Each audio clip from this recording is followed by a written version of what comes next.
Today at Adams Hight Tech we would like to talk to our seniors. Beware. Tech support scammers are targeting you. Tech support scammers are targeting seniors with a new scam that is costing them millions of dollars. The scam works like this. The scammer will call the senior and claim that their computer has been infected with a virus.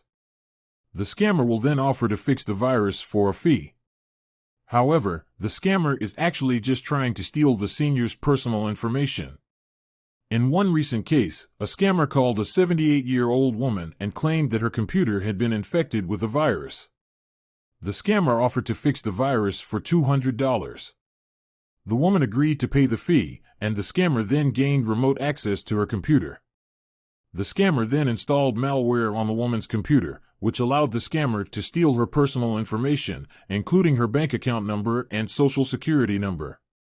The scammer then used this information to empty the woman's bank account.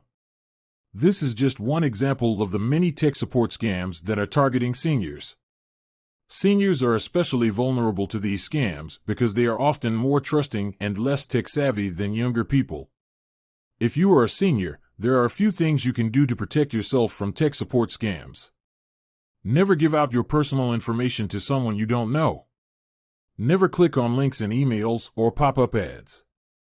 Be suspicious of any calls or emails that claim to be from a tech support company.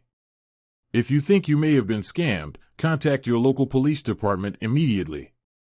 Online security is important for everyone, but it is especially important for seniors. By following these tips, you can help protect yourself from tech support scams and other online threats. Here are some additional tips for seniors to stay safe online. Keep your software up to date.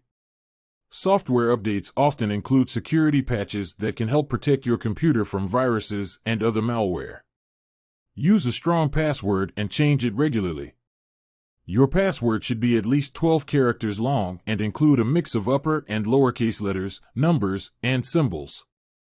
Be careful about what information you share online. Only share personal information with people you know and trust. Be suspicious of emails and pop-up ads that ask for personal information. These emails and pop-ups may be scams. If you think you may have been scammed, contact your bank or credit card company immediately. If you found this video helpful, don't forget to give it a thumbs up and share it with your friends. And if you haven't already, hit that subscribe button, and thanks for watching us here at Adams Hight Tech.